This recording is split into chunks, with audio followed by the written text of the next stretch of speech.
기도하겠습니다. 아멘. 오늘 하루 이렇게 첫 시간을 깨우시고, 그리고 제가 성산교회에 오면서 처음 이제 설교를 하게 되는데요. 이 새벽 예배에 오신 여러분들에게 하나님의 은혜가 있기를, 충만하기를 기도합니다. 저희가 새벽에 계속 보고 있는 이 신명기 말씀은요, 가나안 땅 입성을 눈앞에 둔 이스라엘 백성들에게 하나님께서 주신 말씀입니다. 앞으로 가나안 땅에 우리가 들어가서 어떻게 살아야 하는지에 대한 구체적인 말씀이 적혀져 있습니다. 신명기 앞쪽 부분에 보면요, 앞쪽 부분은 전체적인 율법의 원리를 말씀했다면, 뒷부분에 가면 갈수록 이 말씀을 통해서 우리가 어떠한 삶을 구체적으로 살아야 하는지 말씀해 주고 있습니다. 우리 1절 말씀을 보면 살인사건이 일어나서 죽어있는 시체를 발견했지만 그 살인자가 누구인지 알 수 없는 경우에 대해서 말해주고 있습니다. 오늘날이라면 과학적인 수사나 그런 것을 통해서 그 범인을 알아낼 수 있겠지만, 그 시대에는 그 살인이 일어나는 그 목격을 하는 사람이 없다면 누가 범인인지 알 수가 없었죠. 그런데 만약에 혹시라도 그 살인자를 누군지 알게 된다면 그 이스라엘이라는 신앙 공동체는 그 죄를 더럽힌 죄에 대한 대가를 치르도록 했습니다. 하나님께서 기업으로 주신 이 땅이 더럽혀지지 않기를 원하셨고, 죄가 임하는 곳에 하나님께서 함께 하시지 않기 때문에 이스라엘 공동체, 신앙 공동체는 죄가 있는 사람을 반드시 심판했습니다. 이스라엘 백성이 살아가는 그 땅과 그 공동체에 하나님이 계시지 않는다는 것은 전쟁에서의 패배를 의미하고요, 그리고 그들의 일상의 삶에서는 재앙을 의미한다고 볼 수 있습니다. 우리가 여호수아서 7장에 보면 유명한 사건이 있습니다. 아간이라는 사람이 나오는데요, 그 아간이라는 사람이 도둑질을 하게 되죠. 그 도둑질 이전에 이스라엘 백성들은 아주 큰 여리고 성을 무너뜨렸습니다. 하지만 그 이후에 훨씬 더 작은 아이성 전투에서 아간이란 자의 그러한 죄 때문에 바로 패배하고 말죠. 여러분, 이 아간을 통해서 하나님께서 보여주시는 것은, 하나님께서는 그 한 사람의 죄가 있을 때에 그 이스라엘 모든 공동체가 책임을 지게 한다는 것입니다.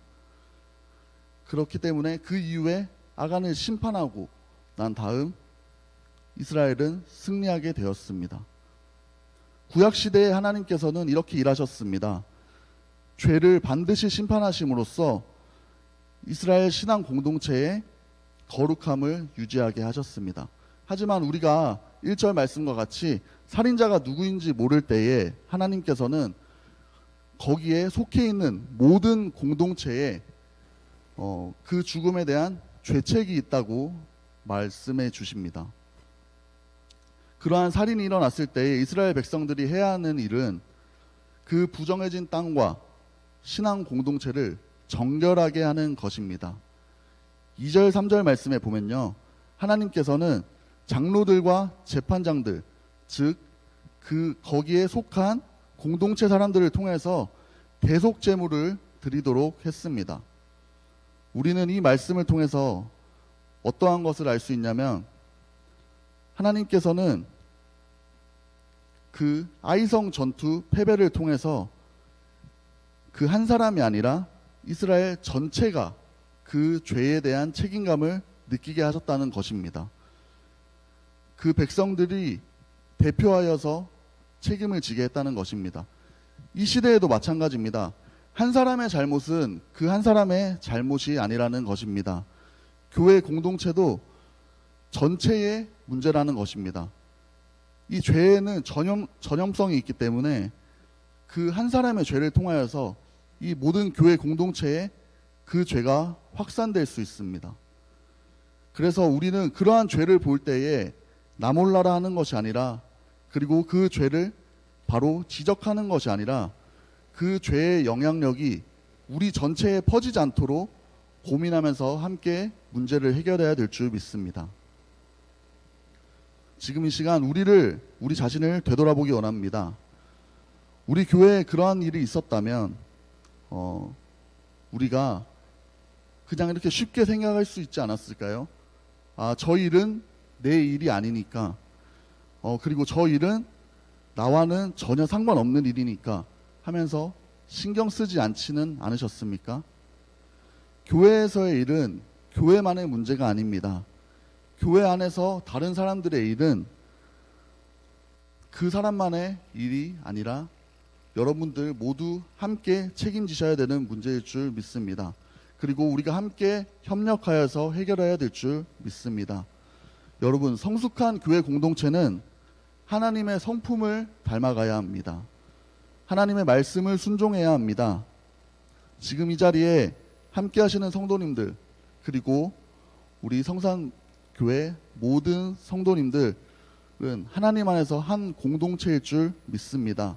그러한 공동체를 이루기 위해서 주님을 더욱 닮아가고 거룩한 우리 교회가 되기를 원합니다. 그리고 오늘 말씀 10절에 보면요, 전쟁 포로로 잡혀온 이방 여인에 대한 문제를 다루고 있습니다. 이 고대 시대에는요, 전쟁 포로로 잡혀온 여인들은 보통 다 노예에 불과했다고 합니다. 하지만 하나님께서 이스라엘 백성들에게 말씀하십니다. 너희는 세상 사람들과는 다르지 않느냐라고 말씀하십니다. 세상 사람들은 그 포로들을 노예로 생각하지만 이스라엘 백성들에게만큼은 너희는 내 족속이니 달라야 하지 않냐고 말씀하고 계십니다. 이스라엘 백성들은 거룩한 백성이기 때문에 그 포로들을 아무렇게나 대하는 것이 아니고 그들을 존중해 주라고 하나님께서는 말씀하고 계십니다. 그들도 하나님의 형상을 지닌 사람이기 때문에 존중해 주라고 지침하십니다. 결국 이것을 통해 하나님께서 우리에게 주시는 말씀은 우리가 이 땅에 살아가면서 만나는 모든 사람들이 있을 것입니다. 교회에서 만나는 사람도 있을 것이고요, 가정도 있을 것이고요, 나의 직장에서 만나는 사람들, 그리고 일상생활을 살아가면서 만나는 많은 사람들이 있을 것입니다. 하지만 그 사람들 모두 한 명 한 명 다 우리는 존중해야 된다는 것입니다. 왜냐하면 우리는 예수님을 믿기 때문입니다. 예수를 믿는 삶은 믿지 않는 자들의 삶과 차별화가 되어야 될 줄 믿습니다. 달라야 합니다. 어떠한 상황에서도 우리는 그들을 존중해야 될 줄 알고 소중히 대해야 될 줄 믿습니다. 사랑하는 성산교회 여러분, 우리는 하나님의 형상을 입은 자입니다. 하나님의 청지기입니다. 우리는 하나님의 빛과 소금일 줄 믿습니다. 우리가 진짜 하나님의 공동체가 되기 위해서는 교회 안의 모든 일에 함께 협력해야 될 줄 믿습니다. 그리고 세상에서 만나게 되는 사람들에게 우리가 그들과는 다르다는 것을 보여주어야 합니다. 그때에 우리의 모습을 통하여서 그들에게는 하나님의 모습이 보이게 될 줄 믿습니다.